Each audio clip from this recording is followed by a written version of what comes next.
भारत माता की, भारत माता की, भारत माता की। रणथंभौर में विराजमान त्रिनेत्र गणेश जी की, चौथ माता की,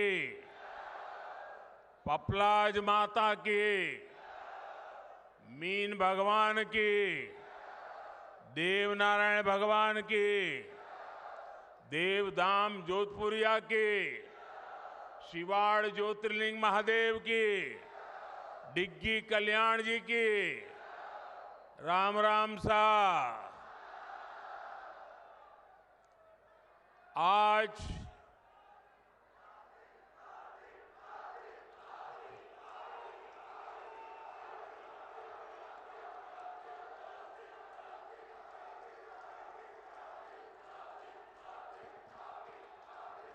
अभी से इतना जोर दिखाओगे तो मेरा भाषण पूरा होता होता थक जाओगे।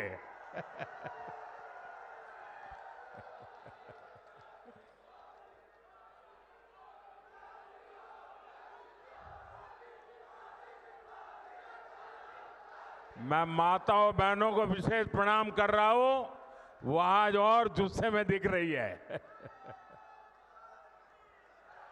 भारत माता की, भारत माता की। भैया, आपका प्यार, आपके आशीर्वाद, आपके उत्साह, सब कुछ मुझे पहुंच गया।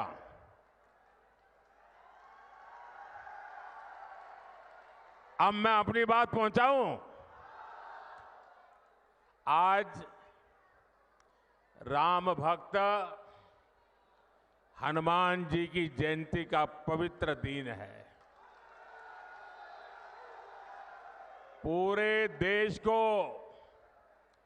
हनुमान जयंती की बहुत बहुत शुभकामनाएं। मेरे साथ बोलिए, बजरंग बली की, बजरंग बली की, बजरंग बली की। और मैं आप सबका भी आभारी हूं कि आज आपने मुझे गदा देकर के बजरंग बली की जय करने का अवसर दे दिया।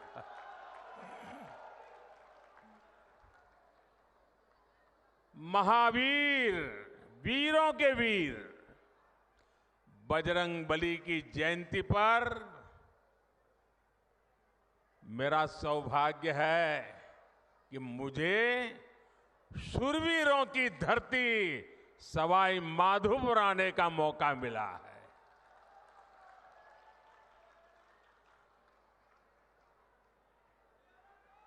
चुनाव के दिन है, एक दिन में दो दो तीन तीन स्टेट में जाना होता है और इसलिए सभा के समय से भी पहले यहां सभा का समय मैंने दे दिया था और मैं देख रहा हूं वहां से हुजूम का हुजूम अभी आ ही रहा है।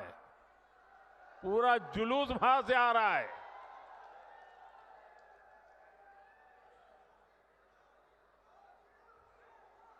मुझे लगता है कि मेरी सभा पूरी होने के बाद भी लोग आते रहेंगे। तो जो अभी पहुंच नहीं पाए हैं, रास्ते में दिख रहे हैं, मैं उनकी क्षमा मांगता हूं, क्योंकि मुझे तो इंतजार नहीं कर सकता, आगे चलना पड़ेगा। लेकिन ये मैं जो उत्साह देख रहा हूं उसमें एक मजबूत भारत के लिए आशीर्वाद है। इसलिए हर तरफ यही गूंज है, फिर एक बार, फिर एक बार, फिर एक बार। साथियों, हमारे राजस्थान ने सदियों से सीमा पर खड़े मजबूत प्रहरी की तरह देश की रक्षा की है। राजस्थान ये बखूबी जानता है कि सुरक्षित राष्ट्र और स्थायी सरकार ये कितनी जरूरी होती है। इसलिए चाहे 2014 हो या 2019 हो, राजस्थान ने एकजुट होकर देश में भाजपा की ताकतवर सरकार बनाने के लिए अपना आशीर्वाद दिया था। आपने 25 की 25 सीटें भाजपा को जीत करके झोली भर दी थी। एकजुटता ही, एकता ही राजस्थान की सबसे बड़ी पूंजी है। याद रखिएगा, जब जब हम बंटे हैं तब तब देश के दुश्मनों ने फायदा उठाया है। अब भी राजस्थान को बांटने की, यहां के लोगों को बांटने की पूरी कोशिशें हो रही हैं। इससे राजस्थान को सावधान रहने की जरूरत है। साथियों, एक स्थिर और ईमानदार सरकार देश के विकास के लिए क्या कुछ कर सकती है, ये पिछले 10 वर्षों में सबने देखा है। भारत आज दुनिया की सबसे तेजी से बढ़ती हुई बड़ी अर्थव्यवस्था है। पिछले 10 साल में 25 करोड़ लोग गरीबी से बाहर निकले हैं। ये बहुत बड़ा काम हुआ है। इतना बड़ा काम कैसे संभव हुआ? कैसे हुआ ये? इतना बड़ा काम कैसे संभव हुआ?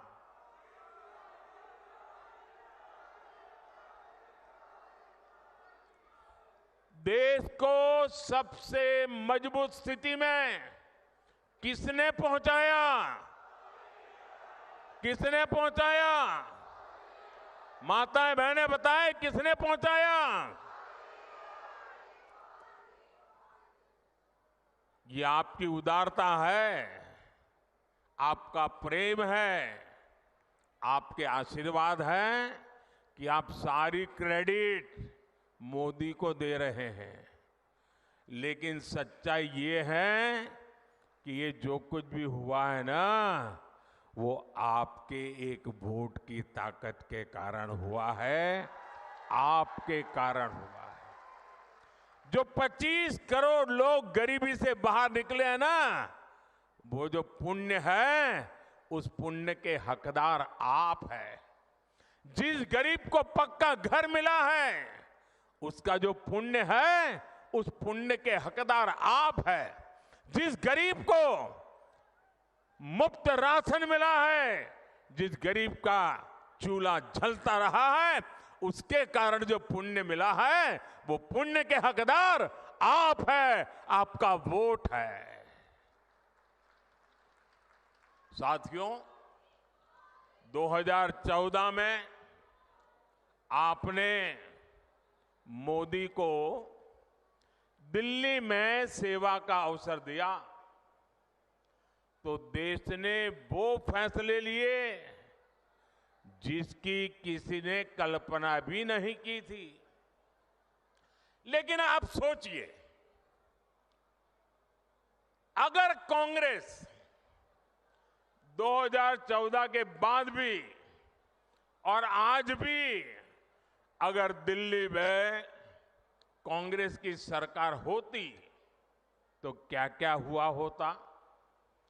कांग्रेस होती तो जम्मू कश्मीर में आज भी हमारी सेनाओं पर पत्थर चल रहे होते। चलते कि नहीं चलते?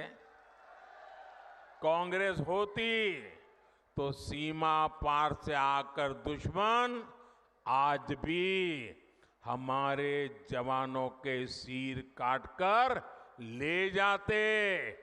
कांग्रेस सरकार कुछ न करती। कांग्रेस होती तो ना हमारे फौजियों को 1 रैंक 1 पेंशन लागू होती और ना ही हमारे पूर्व सैनिकों को 1 लाख करोड़ रुपया मिलते। कांग्रेस होती तो देश में आए दिन देश के कोने कोने में सीरियल ब्लास्ट, बम धमाके होते ही रहते, निर्दोष लोग मरते ही रहते। कांग्रेस ने तो राजस्थान में जो सीरियल ब्लास्ट हुए थे, बम धमाके हुए थे, उन दोषियों को बचाने का घोर पाप भी किया है। कांग्रेस होती तो कोरोना के समय ना किसी को मुफ्त राशन मिलता और ना ही किसी को मुफ्त वैक्सीन मिलती। कांग्रेस होती तो देश में महंगाई से हाहाकार मचा होता। कांग्रेस पार्टी देश की मुसीबत में अपने लिए भ्रष्टाचार के नए मौके तलाशती। और राजस्थान के मेरे भाइयों और बहनों, आप लोग तो कुछ महीने पहले ही कांग्रेस के पंजे से मुक्त हुए हैं। कांग्रेस पार्टी ने सत्ता में रहते हुए जो जख्म दिए वो राजस्थान के लोग कभी भी भूल नहीं सकते। कांग्रेस ने महिलाओं पर अत्याचार के मामले में राजस्थान को नंबर 1 बना दिया था। और दुर्भाग्य देखिए, कांग्रेस के लोग विधानसभा में बेशर्मी के साथ कहते थे कि ये तो राजस्थान की पहचान है। अरे डूब मरो, ये शोभा नहीं देता है, ये शोभा नहीं देता है आपको। टोंक में किन असामाजिक तत्व के कारण यहां की इंडस्ट्री बंद हो गई, ये भी आप जानते हैं। लेकिन आपने हमारे भजनलाल जी को सेवा करने का मौका दिया है। और जब से भजनलाल जी और उनकी टीम काम पे लगी है, माफिया, अपराधी राजस्थान छोड़कर भागने पर मजबूर है। पेपर लीक माफिया भी भजनलाल जी का कानूनी डंडा चलने के बाद ठंडा पड़ गया है। जबकि अभी तो इन्हें सिर्फ 3-4 महीने ही भजनलाल जी और उनकी टीम को हुआ है। जो अपराधी धोखे में है वो जान ले, ये भजनलाल जी है। अभी तो भजनलाल सरकार की गाड़ी चलनी शुरू हुई है, अभी तो टॉप गियर में आना बाकी है।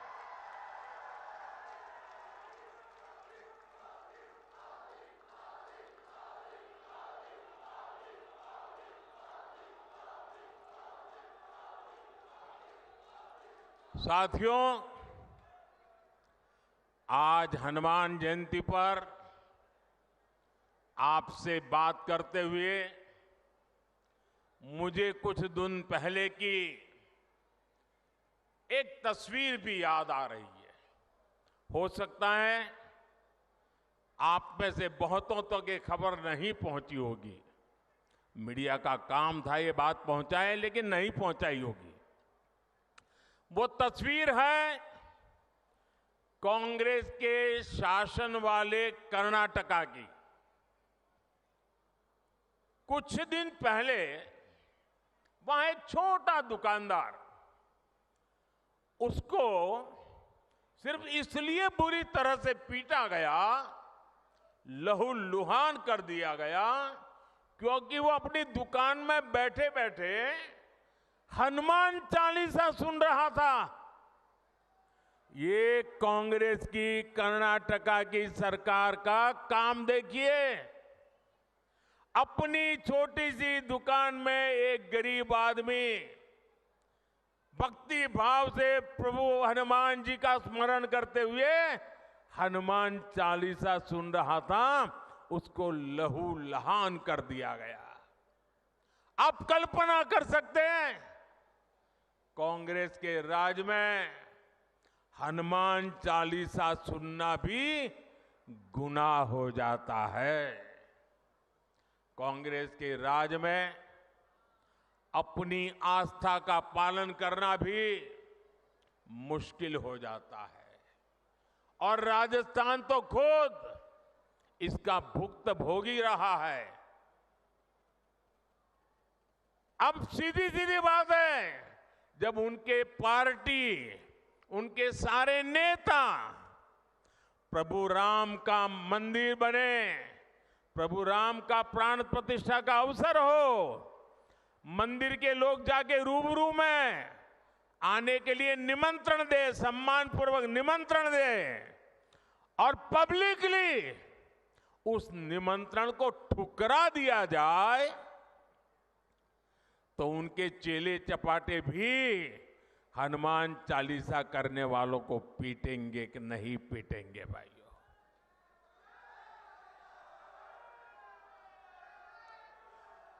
कुछ दिन पहले ही रामनवमी बीती है।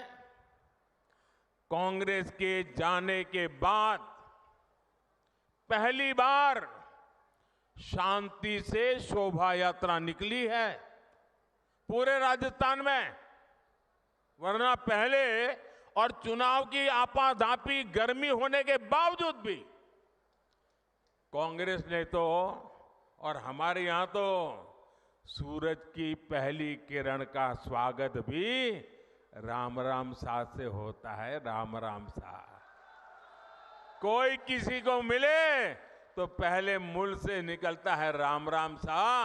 कांग्रेस ने तो राम राम सा कहने वाले राजस्थान में राम नवमी पर प्रतिबंध लगा दिया था।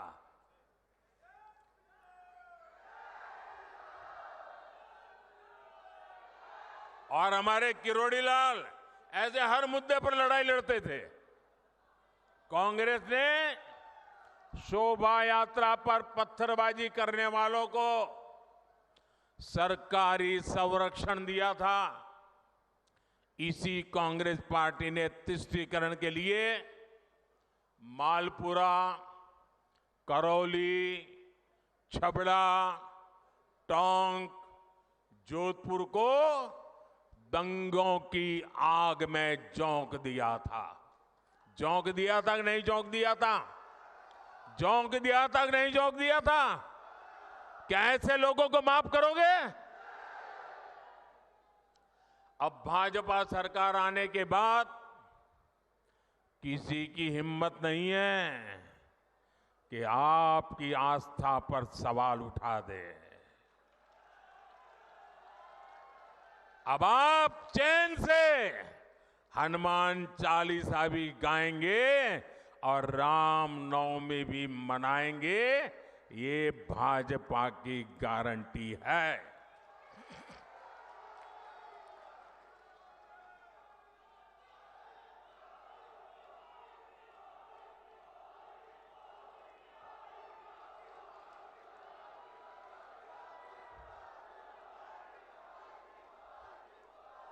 साथियों,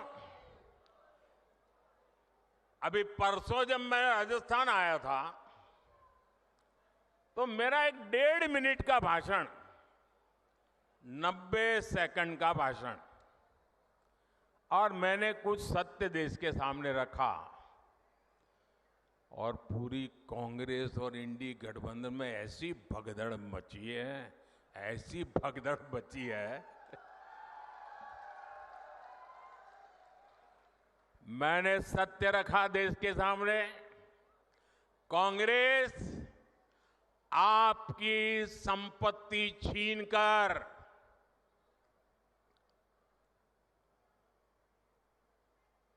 उनके खास लोगों को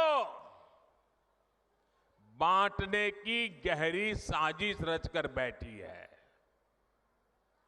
2-3 दिन पहले मैंने कांग्रेस की इस वोट बैंक की राजनीति, तुष्टीकरण की राजनीति का पर्दाफाश किया था।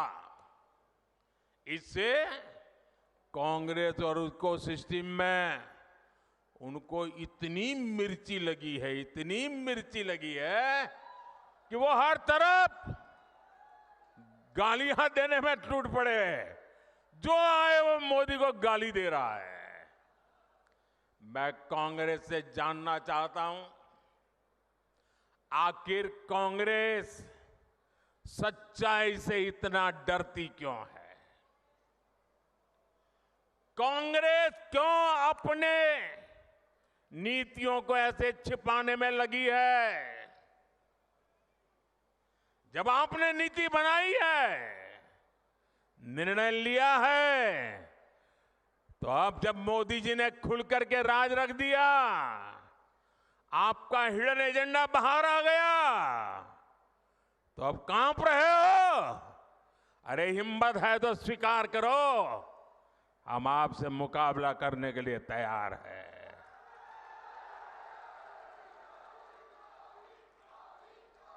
मैं ये बात देश को साफ साफ बताना चाहता हूं कि कांग्रेस वोट बैंक पॉलिटिक्स के दलदल में इतना धंसी हुई है कि उसे बाबा साहब के संविधान की भी परवाह नहीं है। और आपको पता होगा, उन्होंने मैनिफेस्टो में तो लिखा है कि आपकी संपत्ति का सर्वे करेंगे। हमारी माताओं बहनों के पास जो स्त्री धन होता है, जो मंगलसूत्र होता है, उसका सर्वे करेंगे। और फिर उनके एक नेता ने तो भाषण में कहा, एक्सरे किया जाएगा, एक्सरे किया जाएगा। मतलब आपके घर में अगर बाजरे के अंदर डिब्बे में भी कुछ रखा है तो वो भी एक्सरे करके खोजा जाएगा। दीवार में कहीं रखा है तो उसको भी एक्सरे करके खोजा जाएगा। पूरा एक्सरे करने वाले की घोषणा की है और उनके नेता ने पब्लिकली कहा है। और फिर आपकी सारी संपत्ति, जरूरत से ज्यादा जो भी होगा वो उनका कब्जा करेगी उनकी सरकार, कहते हैं, और फिर लोगों को बांट देंगे। अगर आपके पास 2 घर है, यहां गांव में घर है, और बच्चों के लिए आपने जयपुर जोधपुर में अगर एक छोटा फ्लैट ले लिया है, तो एक्सरे करेंगे कि भाई 2 घर है, एक वापस दो, सरकार को दे दो। बताइए, आपको मंजूर है क्या? ये मंजूर है क्या? क्या स्त्री धन पर हाथ लगा सकते हैं क्या? क्या मंगलसूत्र पर हाथ लगा सकते हैं क्या? ये पंजे की ये ताकत, भाइयों बहनों, राजस्थान में से एक भी पंजा बचना नहीं चाहिए भाइयों। अब देखिए, कांग्रेस पार्टी ने संविधान के साथ, बाबा साहब आंबेडकर के दिए हुए संविधान के साथ किस प्रकार से खिलवाड़ करने की कोशिश की। इस देश के में जब संविधान बना तब धर्म के आधार पर आरक्षण का घोर विरोध हुआ था, ताकि हमारे एससी, एसटी, ओबीसी समुदाय को सुरक्षा मिलती रहे। लेकिन उन्होंने, मनमोहन सिंह जी ने भाषण किया था और उस सभा में मैं मौजूद था मुख्यमंत्री के नाते। मुस्लिमों का देश के संसाधनों पर पहला हक है, ये मनमोहन जी का बयान है। और ये संयोग नहीं था और ये अकेला बयान नहीं था। कांग्रेस पार्टी की सोच हमेशा से तुष्टीकरण की रही है, वोट बैंक की राजनीति की रही है। 2004 में जैसे ही कांग्रेस की केंद्र में सरकार बनी, उसके सबसे पहले किए गए कामों में था, सबसे पहला काम था चुनाव जीतने के बाद आंध्र प्रदेश में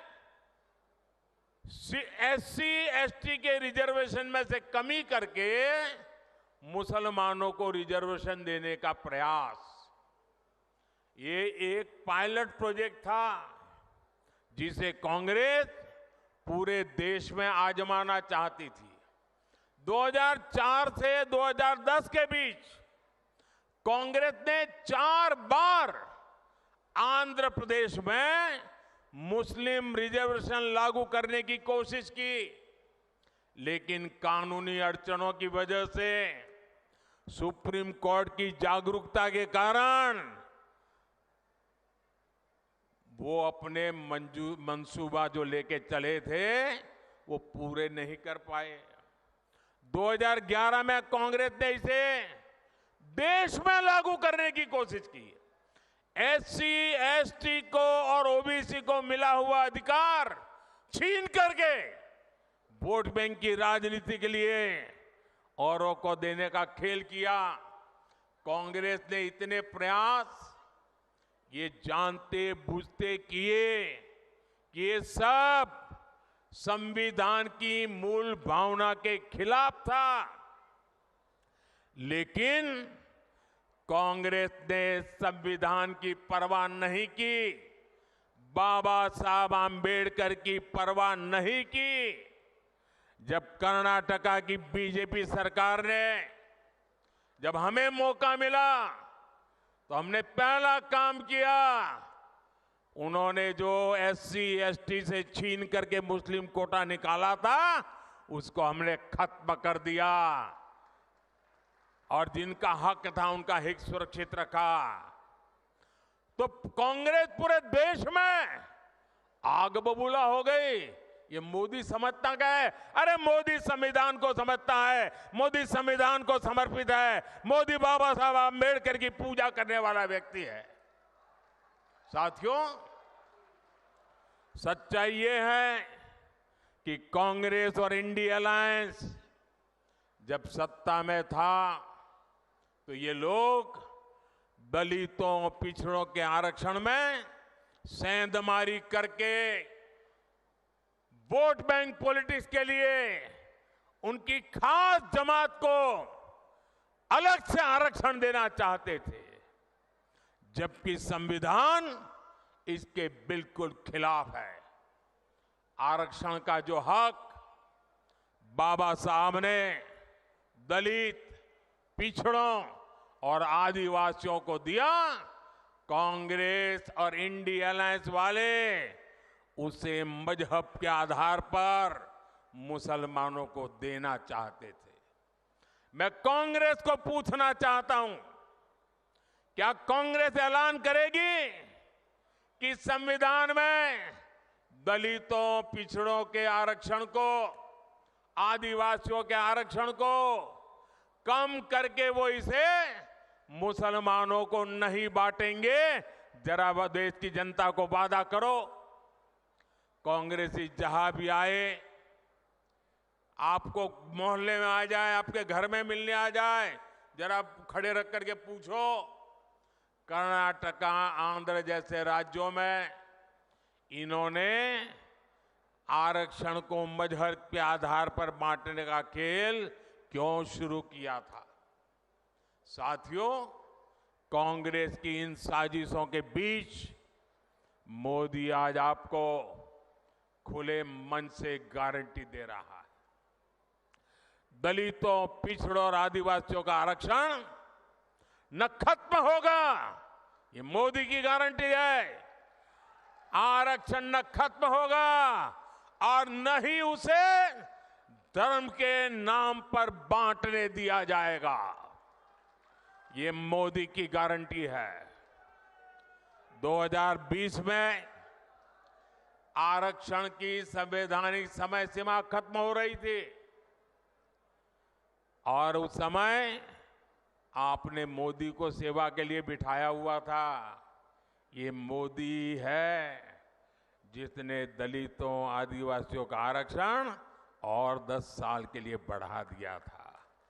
साथियों, कांग्रेस कभी भी विकास के मुद्दे पर चुनाव नहीं लड़ती।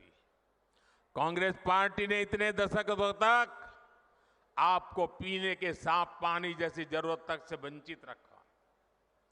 बीजेपी सरकार ने हर घर जल पहुंचाने के लिए जल जीवन मिशन शुरू किया, लेकिन राजस्थान में कांग्रेस सरकार ने उसमें भी हजारों करोड़ रुपए का भ्रष्टाचार कर दिया। कांग्रेस ने राजस्थान के लिए सबसे जरूरी ERCP प्रोजेक्ट को भी पास नहीं होने दिया।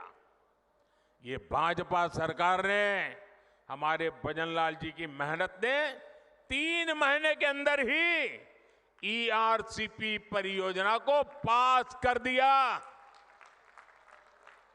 ERCP का बहुत बड़ा लाभ टोंक, सवाई माधोपुर को मिलने वाला है। इसका बड़ा लाभ यहां के किसानों को होगा। यहां सवाई माधोपुर, टोंक जिले में PM किसान सम्मान निधि के करीब 1100 करोड़ रुपए सीधे ट्रांसफर किए गए हैं। राजस्थान में गेहूं का समर्थन मूल्य भी बढ़ाया गया है। साथियों, कांग्रेस को आधुनिक इंफ्रास्ट्रक्चर के निर्माण से भी एलर्जी है। ये बीजेपी है, आज पूरे देश में आधुनिक इंफ्रास्ट्रक्चर बना रही है। देश का सबसे बड़ा दिल्ली मुंबई एक्सप्रेसवे सवाई माधोपुर से होकर के गुजर रहा है। सरकार ने जयपुर सवाई माधोपुर रेलवे लाइन के दोहरीकरण की मंजूरी भी दे दी है। हमने दौसा गंगापुर सिटी से जुड़ी हुई रेलवे लाइन का दशकों से लंबित काम भी पूरा किया। इस क्षेत्र में इलाज की बेहतर सुविधाओं के लिए एक मेडिकल कॉलेज भी बनाकर तैयार हो रहा है। साथियों, 24 के 20 चुनाव में राजस्थान में ये मेरी आखिरी सभा है। अब 26 अप्रैल को अगले चरण का मतदान है। बीते दिनों मुझे राजस्थान के अलग अलग क्षेत्रों में जाने का मौका मिला है। अब कल शाम को तो शायद आपका प्रचार अभियान भी पूरा हो जाएगा। ये मेरी आखिरी सभा है। राजस्थान के मध्य सभी क्षेत्रों के लिए मैं उनके आशीर्वाद की कामना करता हूं, अधिकतम मतदान की कामना करता हूं। शादी ब्याह के दिन है, गर्मी भी बहुत है और ऐसे में हम राष्ट्र कर्तव्य न भूलें, लोकतंत्र के हमारे दायित्व को न भूलें, अधिकतम वोट करें, ये मेरा आग्रह रहेगा। आपने मुझे राजस्थान की यात्रा में मैंने देखा है, भरपूर आशीर्वाद दिया है। ये आपका ये आशीर्वाद मेरी पूंजी है। आपके सपने मेरे अपने हैं। विकसित भारत के सपने को पूरा करने के लिए मेरा भी हर पल, हर क्षण देश के लिए है। इसलिए 24/7 मैं 2047 के लिए काम कर रहा हूं। और बीते 10 वर्षों में जो काम हुआ है वो तो एक केवल ट्रेलर है। अगले 5 वर्षों में हमें देश को, राजस्थान को बहुत आगे लेकर जाना है। मेरा अनुरोध है, आप रिकॉर्ड संख्या में कमल के आगे का बटन दबाकर भाई सुखबीर सिंह जौनपुरिया समेत सभी बीजेपी उम्मीदवारों को संसद में भेजें।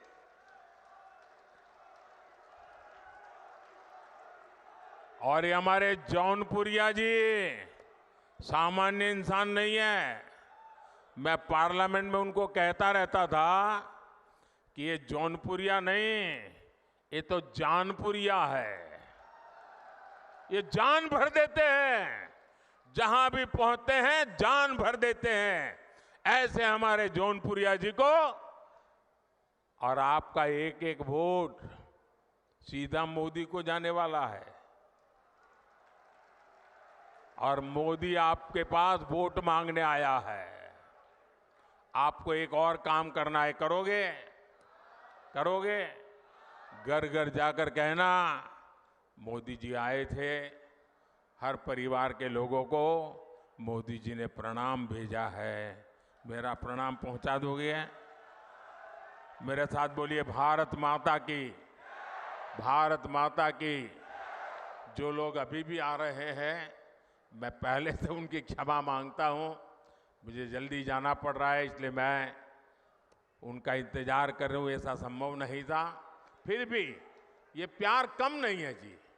इतना बड़ा मैं लगातार देख रहा हूं, जुलूस आता ही चला जा रहा है। मैं फिर से उनका क्षमा मांगता हूं भैया। वो इतनी मेहनत करके इतनी धूप में आए हैं, लेकिन पहुंच नहीं पाए। मैं सर झुका करके उनको प्रणाम करता हूं, क्षमा मांगता हूं। बोलिए भारत माता की, भारत माता की। बहुत बहुत धन्यवाद।